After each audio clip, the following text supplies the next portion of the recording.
Hello everybody. Today is going to be a tag video and I spied it with my little eye on some of the YouTubers that I do watch. It's called the wish list tag. Please do it if you're interested. I think it's quite fun. So the wish list tag is really going to center around beauty, mostly makeup, maybe some perfumery. And it has a few questions I've thought through very briefly, so I know what I'm going to answer. Let's go. Question number 1. What is the next makeup item you're planning on buying? I don't really have a very specific makeup item in mind, but I do have a growing curiosity about one of the lines of products. I've recently purchased a foundation from them and I will certainly film a video about it, and it's Kosas. I'm super curious. In general, I'm like totally committed to buying from Detox Market recently because I've just been so curious about the Detox Market. I think they curate their selection of products really well, and I've been buying from them. And I think they have really great products. So I've been purchasing some clean beauty from them recently. Maybe I should do a haul and show you what I have from them. I've bought from Kosas recently, so what I would like to try, probably the next thing I will buy, is this Kosas little duo. They do have the powder options as well, but I'm more interested in creams, and I think that would be super fun to try. Number 2, if you could walk into Sephora today and buy any one item regardless of budget, what would it be? I think, well, I can't walk into Sephora because it's not stocked in my Sephora, but if I could hypothetically go online as well, I would probably purchase this fragrance by Tom Ford. I've been eyeballing it for about 2 to 3 years. I haven't pulled the trigger quite yet, mostly because every time I think to myself, well, I have so much perfume, and I have a huge queue of perfumes that are waiting to be tested. So I think that would probably be the one that you know, if I could just walk in and pick up, I would. It's a little bit on the pricier side. It's from the Tom Ford exclusive line. So, I mean, part of it is, of course, the fact that it's pricier, but another part of it is that I really love to savor my purchases from the exclusive line from Tom Ford. And I will definitely get my hands on it at some point, but I think I need to get through reviewing some of the newer perfumes that I have in my current collection that I haven't really talked about quite yet. So once I get through maybe 10 or 15 reviews, I might pick that one up because I've been eyeballing it for a while and I've had samples and I really like it. Number 3, what is the oldest item on your Sephora loves list? So funny, I've checked it, and the oldest item on my Sephora loves list is the First Aid Beauty Radiance pads. I've repurchased those a few times. You've seen me use them on my channel plenty, and they're on my loves list because it's a quick click to add to basket because I keep repurchasing them. So it never really leaves my loves list, simply because, well, it's a staple product. It's a really easy product to get for me and a really easy product to use. Oftentimes when I'm traveling, I really prefer to have it on hand, especially for traveling, because it's a pre-soaked batch of little cotton pads, so you don't even have to bring like cotton pads and product. You can just bring, you know, the product, and it's pre-made for you, and it's really easy to use. So that's the oldest one on my list, and it's not because I haven't bought it, it's because I've been buying it over and over again, probably 3 or 4 times at this point. Number 4, what's the newest item on your Sephora loves list? The newest one is from Summer Fridays, and it is called Overtime Mask. I've looked into the ingredients. It looks really promising. I'm looking forward to trying it out. Right now I have so many masks going on that there's not really a point to ordering it at this moment. But the Summer Fridays range I have not tried anything from, so I'm super curious. I'm going to pick it up in a few months, probably, once I'm through a few masks, and see what the hype is all about. Well, there's not really hype. Maybe I'll make hype about it. I don't know. We'll see. What perfume is on the top of your wish list?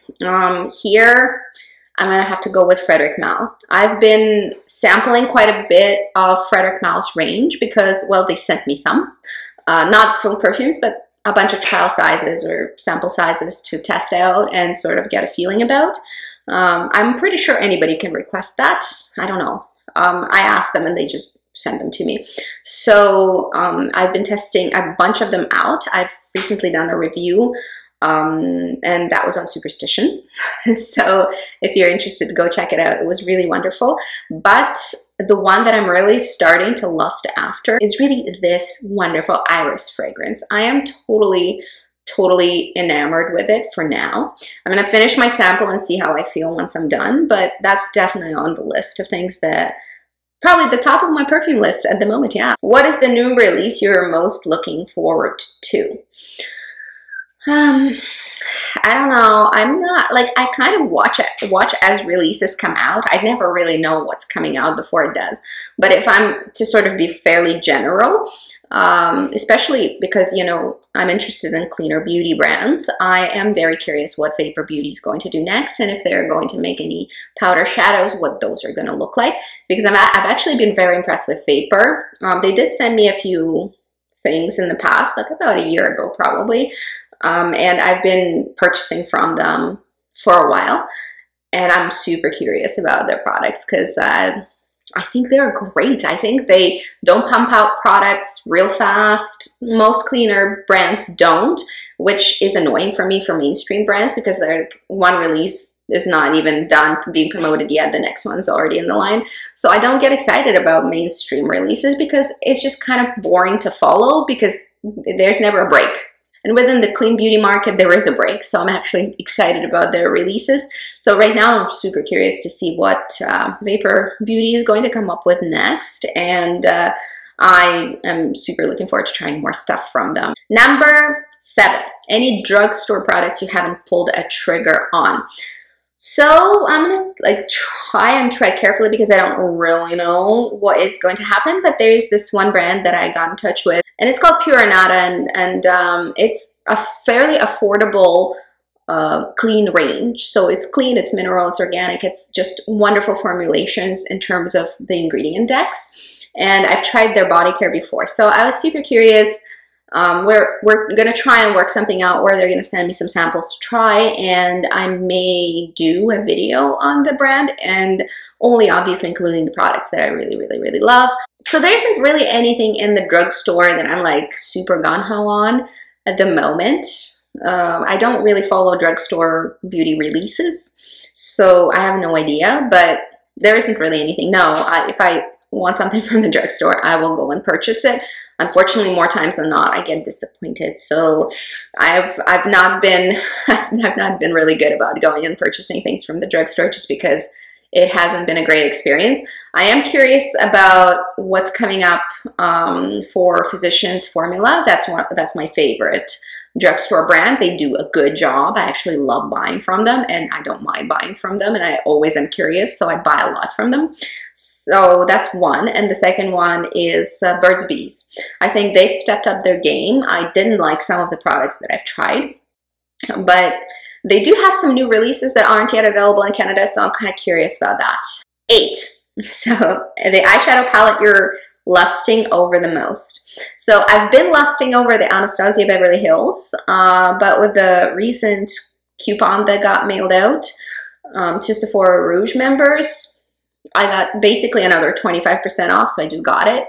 So I'm not lusting it over it anymore because it's coming, and it's the sultry palette from ABH. I have no ABH shadows at all and haven't ever tried any.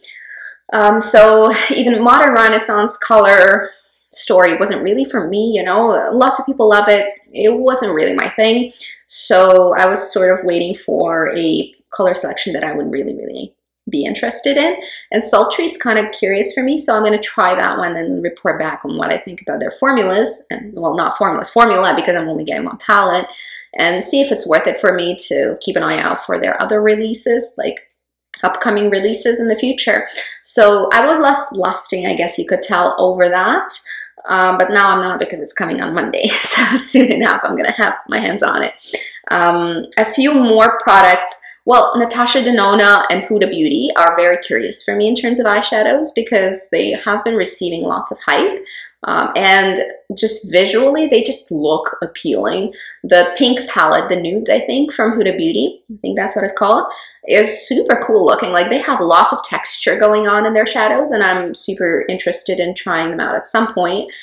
Maybe I'll start with a little, like 9-pan palettes, the tiny ones, because I have lots of eyeshadow. I don't need huge eyeshadow palettes. And Natasha Denona, especially the gold one, surprisingly.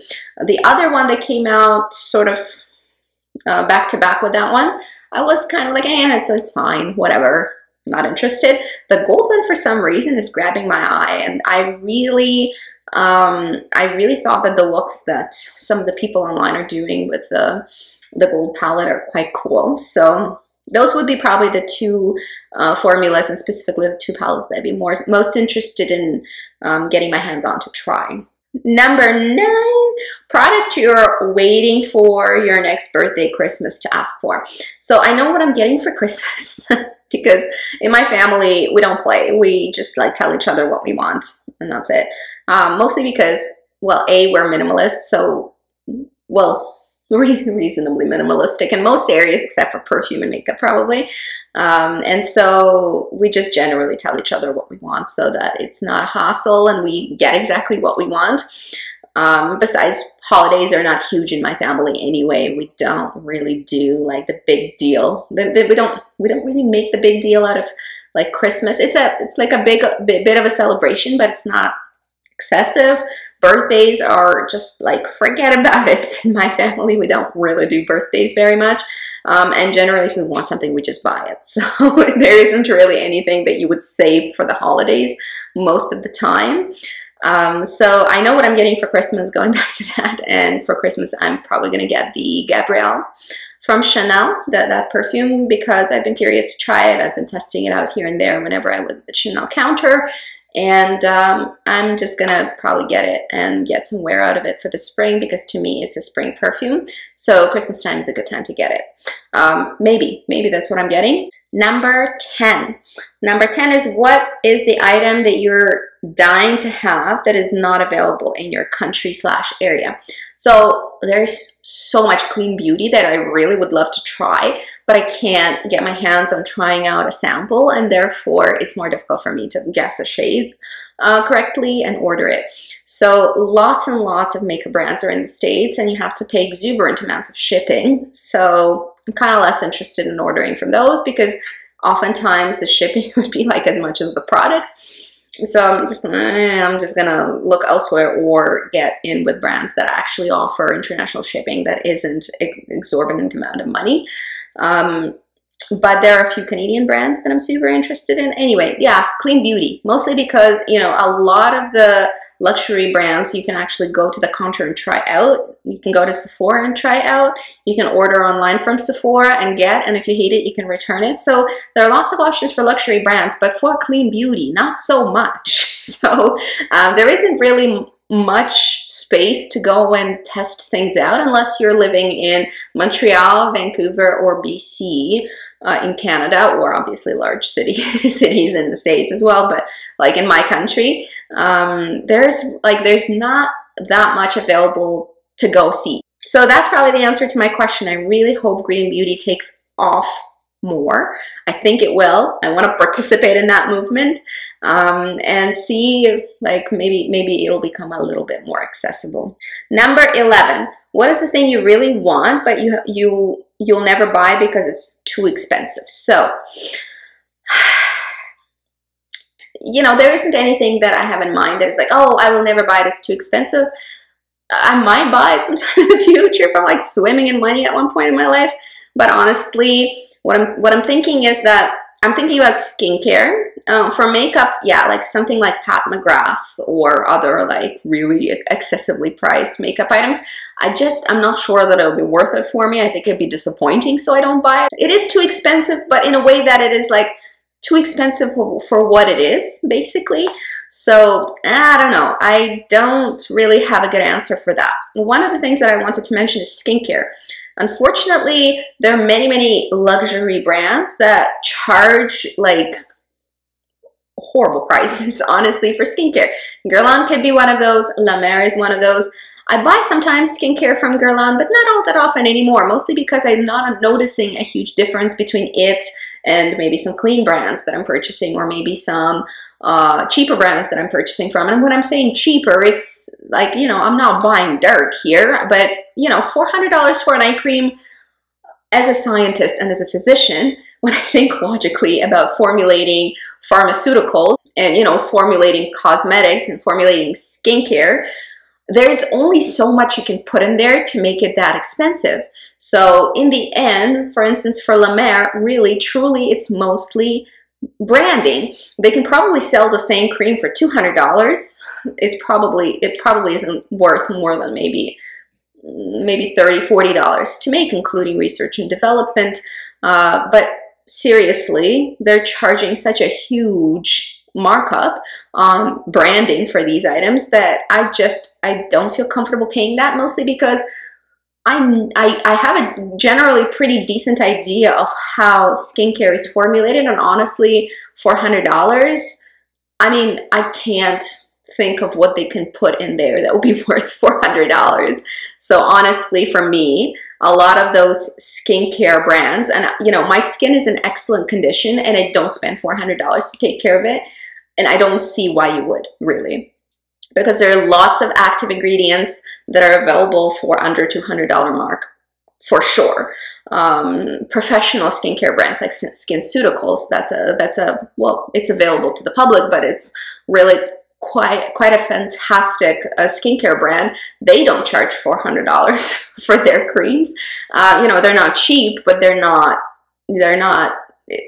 crazy. So some of those brands, I just have questions. I'm like, why would you do that? That sounds crazy to me. Last question is question number 12. If there was a beauty product genie who could grant you one wish, what would you wish for? So, you know, probably most people would wish for access to products. I think I'm going to go after something a little more exclusive. So if there's a beauty product genie, I would have asked to have a chance to meet some of the biggest makeup artists in the world. And we're talking like Pat McGrath and Lisa Eldridge, Charlotte Tilbury, you know, these super cool makeup artists. There's so many more that I could list here, and they're so interesting, and their work is, you know, spans decades, and they have been so successful in their craft. These are the people I'd like to meet. Caveat, I don't really give a crap about meeting YouTubers because generally, A, they could be cool people, but most likely disappointing people. And B, I don't really care to listen to somebody talk about their career on YouTube, but I would be so thrilled to listen to somebody's career when they actually, you know, they're flown all over the world, they're traveling to do this cool, editorial, interesting makeup for a variety of makeup brands. Again, I'm talking about like actual makeup artists, working professionals who are very, very successful and well-known in the industry. Those are the guys I'd be super interested to ask my product genie or makeup genie to hook me up with, to chat to. And again, like YouTube stars, beauty gurus, I don't give a crap about talking to them because I'm not so sure. It would be really fun. But I think it would be really fun, for instance, to talk to Charlotte Tilbury, because she comes across in her interviews as a freaking firecracker, and she's, you know, she's done a lot with her career, a lot of very real, tangible things, and I'd love to see that in person. That'd be kind of cool.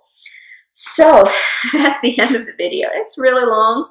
Leave below if you have any cool answers to some of these tag questions. Feel free to do the tag. Have fun. Do it. Talk to me down in the comments about your makeup tag answers. Super curious at all times. It's pretty fun to see what you guys are up to in these tags. That's it for today. Have a good day. Bye-bye.